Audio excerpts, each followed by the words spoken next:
Hi first உங்களோட ice update. So இன்னையோட master release ஆகி 4 வருஷங்கள் ஆச்சு. விஜய்ஸோட கரியரில் அவர் படம் நடிக்க ஆரம்பிச்சு 2020 மட்டும்தான் அவரோட படம் ரிலீஸ் ஆகல கோவிடால. 2021 இந்த ஒரு படம் ரிலீஸ் ஆகுது.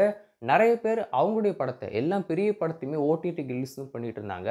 பட் ஆனால் விஜய் சார் தைரியமாக இந்த ஒரு படத்தை தியேட்டர் ரிலீஸும் பண்ணாரு. அதுக்கு நம்ம வந்து லலித்குமாருக்குமே பாராட்டு சொல்லவும் செய்யணும். சவுண்ட் ஸ்டுடியோஸ் லலித்குமாருக்குமே நம்ம வந்து பாராட்டு கொடுக்கவும் செய்யணும். ஸோ விஜய் சார் சொல்லிட்டாரே அப்படிங்கிற காரணத்துக்காக லலித்துமே இந்த ஒரு படத்தை டேரெக்டாக தியேட்டர் ரிலீஸும் பண்ணார். அதுவும் 50% ஆக்குபென்சியில் இந்த ஒரு படம் ஒரு மிகப்பெரிய ஹிட் வந்து ஆச்சு. நம்ம குவாலிட்டியே மறுபடியும் தூக்கி நிறுத்தின ஒரு படம் அப்படின்னு சொல்லலாம். மறுபடியும் தியேட்டருக்கு மக்கள் வருவாங்களா அப்படின்னு சொல்லி கேட்டுட்டு இருந்த சமயத்தில் மக்கள் கண்டிப்பாக தியேட்டர்லேருந்து படம் பார்ப்பாங்க அப்படின்னு சொல்லிட்டு எல்லாருக்குமே நம்பிக்கை கொடுத்த ஒரு படமாக இந்த ஒரு மாஸ்டர் திரைப்படம் இருக்கும் செய்யுது. Not only in Tamil Nadu, India முழுக்கவே இந்த ஒரு மாஸ்டர் படம் ஒரு மிகப்பெரிய அளவில் ட்ரெண்ட் பண்ணிச்சு அப்படின்னு சொல்லணும்.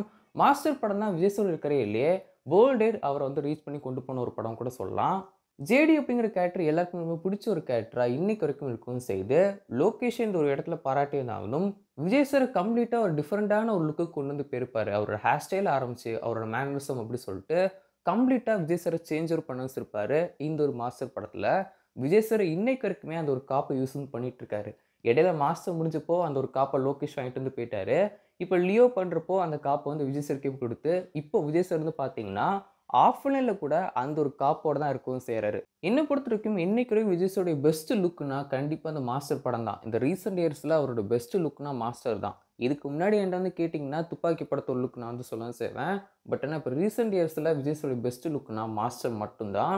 லியோட லுக்கை விட மாஸ்டரோட லுக் எனக்கு ரொம்ப வந்து பிடிக்கும். லியோ தாஸோட லுக்கும் சரி, இல்லை பார்த்திபன் லுக்கும் சரி, அந்த 2 லுக்கை விட மாஸ்டர் லுக் ரொம்ப சூப்பராக இருக்கும் செய்யும். இது வந்து என்னோட ஒப்பீனியன்.